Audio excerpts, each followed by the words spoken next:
Hey, what's up guys, it's T-Bone here and welcome back to another episode of playing Legendary Human Heroes. So Neon Dissent is the upcoming Water Slayer event, and the network team has put together a video for the deck. So let's go ahead and take a look here. I'm going to give my first impressions of the deck itself, an analysis of the mechanics as well, and I'm also going to then, create a couple of decks. We're going to build a couple, we're going to take a look at them, and then we'll see what they're like. So first, the best deck here that they have featured here, they're going to have 2 Master Collection cards, 2 Ultra Rares, and 1 feature card. There's no support card, unfortunately, in this particular build, but we can see what this does. Now, so it is using 5 relics, so you see that you can power up your entire arsenal of cards right away, and then when you see the activation, so the master card and the event card is activated first. They'll have the Skyfall and Heavenfall abilities, which actually is basically gem falls. So you'll have increased chances of water gems falling, but in this particular case, we're going to look at the detail in the cards later. It's not just a chance of the cards falling, it's pretty much guaranteed it's going to be water gems, and there's a set number that it will actually fall. And you can also see that the ultra rare card is also a gem destroyer. It destroys gems and it also creates power gems. So you can see when it gets activated, all of those non-water gems get destroyed, and then power gems get created on top of that. After you do a power gem swap, then all of the remaining spaces where the gems are falling, you can see just water gem coming down, raining down nonstop. And so you can see here it's 33 to 45 billion damage for that combo. So it's really, really powerful based on that combination. Now let's take a look at the base deck. So the base deck here, unfortunately, I think is less accessible for everyone. It still features the Ultra Rare as a leader, and it has 2 feature cards. Now, in terms of the other cards they brought in here, using Keita and Takumi, I can understand why Takumi is in there because Takumi is a technological hero, so he is getting the boost. But I'm not sure how effective Keita is here, and so I don't think we're seeing the full potential of this deck here, and it doesn't feature the support card. So I would have liked to see the support card in here to really see what it's capable of. Basically, right now, what you're seeing is what it would be like if you did get the ultra rare and you were able to get 2. You're able to get 2 event cards. You're basically able to deal at least 4 or 5 damage, a billion damage right there. But against level 300 Master Lancer Elsa with 410 billion health, unfortunately, that just isn't quite enough there.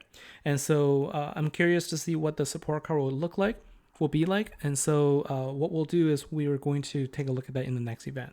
And so having seen that and having seen the deck there, there's a couple of deck ideas I wanted to talk about. So we're going to look at the cards a little bit later in detail, but first I wanted to try a couple of decks just based on that, on the collection cards as well. The goal here is to use the collection cards that are available. I can show you what they are right now. So if you look at the collection cards, we have Bodana, Pharah, and Thor. Now, I don't have anything for Pharah right now. I actually showed Pharah a while ago on what you can use for her. But right now I'm going to show 2 decks. And what I'm going to do is instead of talking about it in detail, we're just going to go in and do a fight. I'm going to do a skirmish against my PvP team. I have it set up here so I can take a couple of hits. And then we can talk about the team as we go along. So here's the first deck idea that Thor is a water god card that comes with Freya. Freya dispels armor, and armor is one of the one of the skills that the boss will cast, and it's really difficult to get around. If you get hit by armor, you basically will not be able to deal any damage. So having armor dispel is really good. And she's also a gem spawner that requires god intensity. And the other card that's also a god card is Summertime Aphrodite, which is a card that it's not very old. It's pretty recent, so I can use her as an intensity builder and also a power gen spawner. And Thor gives immunity. So let's take a look and see how we can do in this particular fight. And so I'm using also one of the god relics from the previous event, which was a fire god relic. So I'm using 4 relics total plus 1 special relic. And so let's see. So the goal here is on turn 1, let's try to power up our battle skill if we can. And let's see. Normally I wouldn't have this kind of time, but given that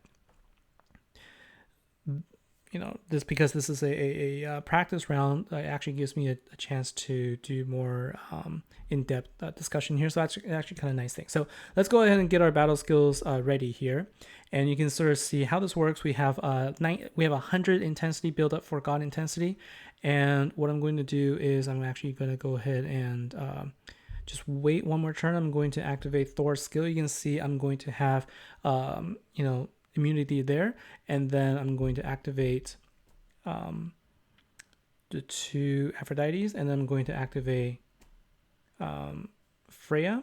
And with that, let's go ahead and do a power gem swap. You're not gonna be able to see the actual damage that you're gonna see in the event, but you can see that they all work really well together because this is an entirely God deck, so every card is boosted. The only thing is Aphrodite is a commander card, and so you're not getting the additional boost there, but you have 2 Freyas and Thor that are all Slayer cards. So let's go ahead and quit out this battle, and let's look at the second event deck here. So same thing here. I'm also using Aphrodite again. It's just a really good utility card, especially in this case. So given that I'm using Bodana, which is the other support card, I'm only using 2 of them, so I don't have actually a lot of health. And so I'm bringing in Wicked Queen to provide health, and she also dispels armor. So she can dispel armor, and the problem is, if you're using a healer, then the other debuff that gets cast is Toxin, which prevents you from healing. And so Summertime Aphrodite will actually dispel Toxin. So you can dispel Toxin to allow Wicked Queen to heal, or you can use Wicked Queen to dispel armor so that you can attack. So this team is pretty complete by itself against the upcoming boss. So I really like this team. Now let's take a look at how this team will work. Now, typically you would fight with 3 keys. And so bringing in your Wicked Queen will basically mean that you're going to be immune to damage. But how much damage will you actually do? Well, I think with this particular setup, given that the Bodana is 10 times boosted, you can expect some good damage there just from matching your power gems. And so you want to utilize your power gem spawners as much as possible to give you more damage there. And it looks like I actually was able to defeat everything, and so that spells trouble for me because I now have really strong teams here. I may not be able to survive, and so I'm just going to go ahead and activate everything. Like, how you would, what you would do is you would just activate all of your skills and do a power gem swap to make sure that you can deal as much damage as possible. And Bodana will spawn gems turn after turn. And so it's a really good card to have. And with Queen there, you will guarantee you're never going to lose all of your health. So this is one option. But if you find yourself having too little health to survive one hit, then perhaps you could put in one additional Water Spirit card, or put in another leader in there. I only have 2 Bodana, so that's the best I can do with that. So that is the ideas I have. I'm running now. I think that I could put in the event card or the support card in. The event card will definitely be a good addition for, basically allowing me to get more gems to drop. And so I'll have to find a way to put them in, and we'll talk about it in the next episode. And what I want to do is now take a look at the cards themselves. Okay, so we didn't actually look in detail, but we can do that now. So what I want to do is let's start with taking a look at the event card, Primo Obeda. So this card, actually, we saw what it did was it increases the gems that drop to be water gems. The wording is that it'll start or increase a water gem fall by 30 gems, and it'll cause the next 30 gems to have an extremely high chance of being water gems. For the purposes of this argument's sake, I think let's just say the next 30 gems will be water gems. It is only going to last for 1 turn, but it stacks, right? So the more of these cards you can activate, the more gems you'll drop. In this case, it will drop 30. Has a passive skill of attack boost. Now, I haven't done the math, but it feels a little low to me because it depends on how many water gems actually fall.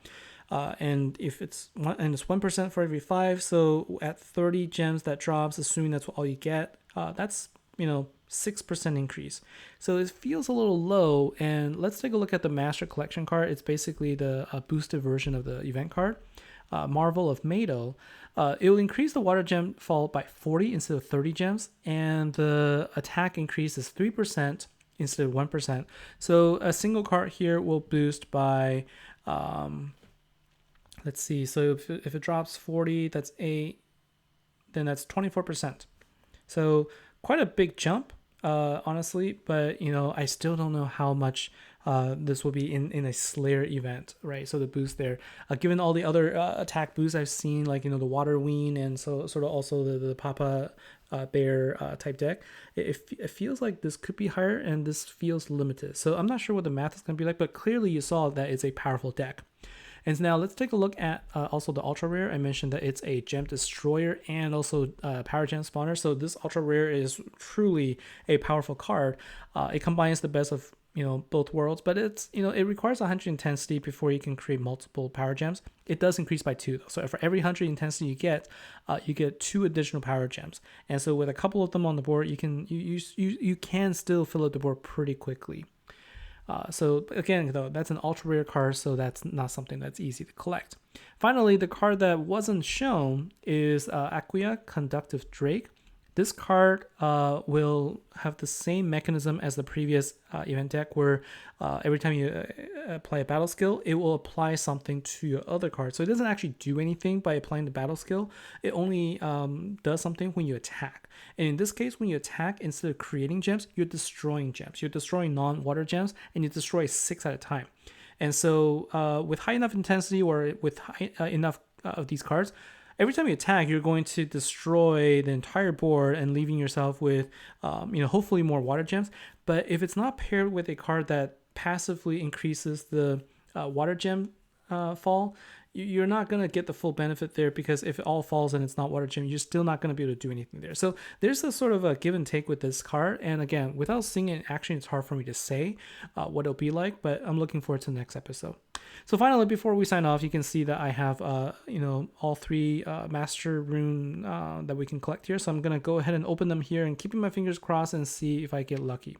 So let's see what we get on the first one. So, okay, and then let's open the second one and see what we get. We're going to open all 3 and hope for no duplicates. So far, so good. And unfortunately, out of the 3, we already have a duplicate there. So it's looking like, it's probably going to be a tough one for me to collect, but it's okay. I've been lucky for the last few events, and so we'll see. I still have a couple of options there. I'm waiting to see once the event starts, how many chances I can get for a chance of the rune there. But, I think that for me, it just feels like the Master Collection card in this case is good, but, I would like to get it because of the thing that I didn't actually call out. I can't remember if I already mentioned this, but there's a 400 damage and health boost for all water technological heroes. This is the first time ever a card has this. So all the other cards have only been 300% damage boost. This one actually a 400% damage boost, so it's going to, beat out all the other decks that you can have. And so the reason to go for this card would be this, but again, this is just, I don't want to say you must go for this. All I can say is that this card is more powerful than the other cards that I've seen as a leader card. And so, I would like to get it, but with the rune collection, I can only hope I get lucky there. And again, something that I will also recommend, wait until the event starts to get your aquatic hero and see what you get before deciding to invest in the deck. And then I'm hoping that you'll be able to get the runes and hope you get lucky.